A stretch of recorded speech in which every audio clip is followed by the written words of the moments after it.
Corona के खतरे के बीच ठंड ने भी जोरदार दस्तक दी है। पूरे उत्तर भारत में सर्दी का शिकंजा कस चुका है। दिल्ली एनसीआर में पिछले 48 घंटे से कड़ाके की ठंड पड़ रही है। हवाओं में गलन है। रविवार को पारा 3 डिग्री तक लुढ़क गया।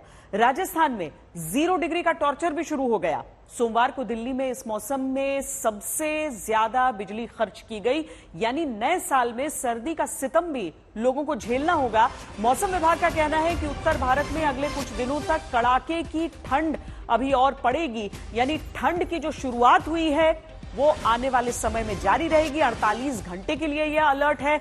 दिल्ली, यूपी, पंजाब समेत कई राज्यों में कोहरे का ये अलर्ट जारी किया गया है। पहाड़ों पर बर्फबारी शुरू हो चुकी है और उस वजह से जो समतल इलाके हैं उनका तापमान गिर रहा है और आगे और गिरने का अनुमान है। उत्तराखंड, राजस्थान में भी घने कोहरे का अलर्ट है। इसका सीधा असर यातायात पर पड़ता है, उड़ानों पर पड़ता है, ट्रेनों पर पड़ता है।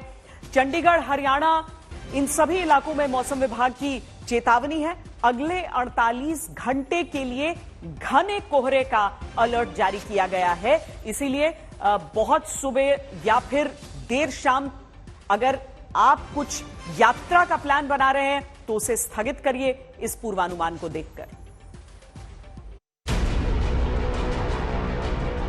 ये तस्वीर कश्मीर या फिर हिमाचल प्रदेश के किसी पहाड़ी इलाके की नहीं है, बल्कि ये अपने रेगिस्तान और प्रचंड गर्मी के लिए मशहूर राजस्थान की है, जिसके हिल स्टेशन माउंट आबू में गाड़ियों पर जमी बर्फ की परत वहाँ पर ठंड बढ़ने की दस्तक का ऐलान कर रही है।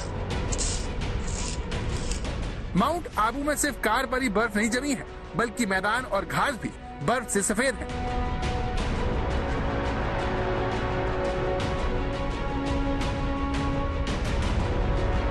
राजस्थान का फतेहपुर शेखावटी भी इस वक्त सर्दी झेलने को मजबूर है, जहां पर पारा 2 डिग्री के आसपास पहुंच गया।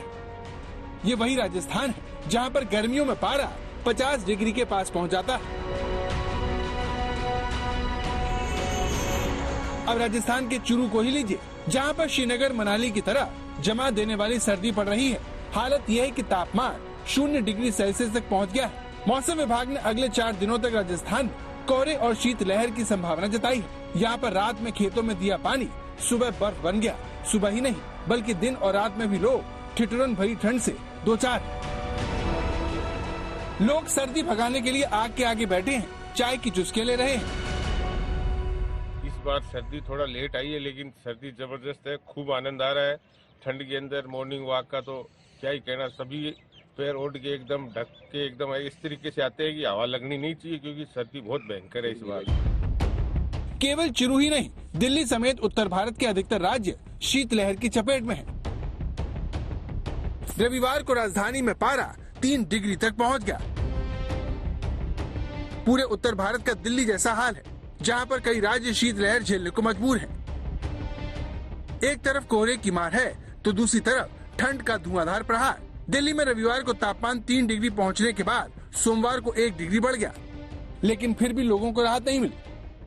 आज सुबह 8:30 बजे सफदरजंग में 5 डिग्री सेल्सियस न्यूनतम तापमान दर्ज हुआ है। कड़ाके की ठंड है और आपको जो नजर आ रहा है तस्वीरों में, इससे भी ज्यादा सर्दी दिल्ली में इस वक्त मौजूद है। और आसमान देखिए आप, सूर्य देवता के दर्शन मुश्किल हो गए हैं, लेकिन साथ ही साथ आने वाले दिनों में ही इस तरह की जो सर्दी है वो लोगों को परेशान करते रहेगी। और इसके अलावा हम आपको ये भी बता दें कि जो न्यूनतम तापमान है, अधिकतम तापमान है, इसमें भी धीरे धीरे गिरावट देखने के लिए मिल सकती है।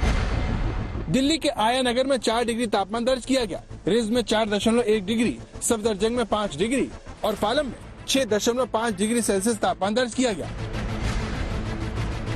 मौसम विभाग ने दिल्ली समेत उत्तर भारत के पंजाब और हरियाणा में अगले 5 दिनों की चेतावनी जारी की है।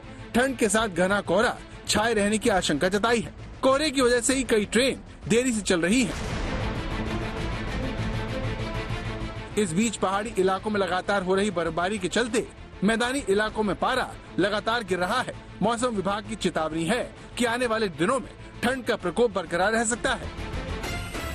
कल मॉर्निंग और उसके बाद एक दिन और तो cold wave isolated pockets mean 2-3 station में कहीं पे आने की पंजाब, हरियाणा, दिल्ली, नॉर्थ राजस्थान में रह सकती है। पंजाब भी कड़ाके की ठंड की चपेट में है। आलम यह है कि लोग ठंड से बचने के लिए घरों से बाहर नहीं निकल रहे और विजिबिलिटी कम होने की वजह से गाड़ियां सड़कों पर रेंग रेंग कर चल रही हैं।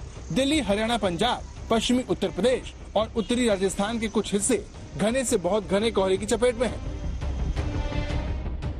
दिल्ली, हरियाणा, पंजाब, पश्चिमी उत्तर प्रदेश और उत्तरी राजस्थान के कुछ हिस्से घने कोहरे की चपेट में हैं। पंजाब के बठिंडा और राजस्थान के बीकानेर में विजिबिलिटी शून्य रही, जबकि अंबाला, हिसार, अमृतसर, पटियाला, गंगानगर, चूरू और बरेली में विजिबिलिटी घटकर 50 मीटर या उससे नीचे पहुंच गई। आपको बता दें कि विजिबिलिटी 0 से 50 मीटर के बीच रहने पर बेहद घना कोहरा, 51 मीटर से 200 मीटर के बीच घना कोहरा और 201 मीटर से 500 मीटर के बीच मध्यम कोहरा, वहीं 501 मीटर से 1000 मीटर के बीच रहने पर हल्का कोहरा माना जाता है। चंडीगढ़ में तापमान की बात करें तो रात का तापमान 2.8 डिग्री सेल्सियस तक गिर गया, जो पिछले 2 सालों में सबसे कम है। वहीं दिन का तापमान भी 11 डिग्री तक गिर चुका है, जो पिछले 3 सालों में सबसे ज्यादा है। पड़ोसी राज्य हरियाणा और पंजाब में भी कमोबेश इसी तरह की स्थितियां बनी हुई है। एक्सट्रीमली कोल्ड वेदर और सीवियर कोल्ड वेदर कंडीशंस हैं। चंडीगढ़ में तो पहले ही लगभग एक्सट्रीमली कोल्ड वेदर कंडीशंस देखने में आ रही हैं। मौसम विभाग ने अनुमान लगाया है कि अगले 48 घंटों के भीतर चंडीगढ़ और आसपास के इलाकों में धुंध देखने को मिल सकती है। दिन के तापमान में थोड़ी सी और ज्यादा गिरावट हो सकती है, लेकिन नए साल के शुभारंभ के समय मौसम में तब्दीली हो सकती है। तब्दीली एक कमजोर वेस्टर्न डिस्टर्बेंस की वजह से आएगी। शिमला और आसपास के इलाकों में बर्फबारी हो सकती है या फिर बारिश हो सकती है। 31 दिसंबर के आसपास चंडीगढ़ में भी हल्की बारिश हो सकती है। मौसम विभाग का मानना है कि इन इलाकों में अगले कुछ दिनों तक ऐसे ही कोहरा छाया रहेगा। नॉर्थ वेस्ट इंडिया में पंजाब, हरियाणा इंक्लूडिंग दिल्ली, नॉर्थ राजस्थान में टेम्परेचर 4 डिग्री से कम है। इवन नॉर्थ राजस्थान में नियर 0 डिग्री भी है। तो ये कंडीशंस अभी आने वाले 24 घंटों में कंटिन्यू करेगी। उसके बाद हम एक वेस्टर्न डिस्टर्बेंस एक्सपेक्ट कर रहे हैं, जिसके कारण प्लेन्स को तो वो ज़्यादा अफेक्ट नहीं करेगा, लेकिन टेम्परेचर्स को अफेक्ट करेगा। उसके कारण ये जम्मू कश्मीर, हिमाचल और उत्तराखंड में हल्का फुल्का स्नोफॉल रहने की उम्मीद है। पंजाब में धुंध के कारण स्कूल खोलने के समय में बदलाव के बाद अब राज्य में 1 जनवरी तक सर्दियों की छुट्टियां कर दी गई हैं। दिल्ली से अरविंद ओझा, पंकज जैन और चंडीगढ़ से मंजीत सहगल के साथ आज तक ब्यूरो।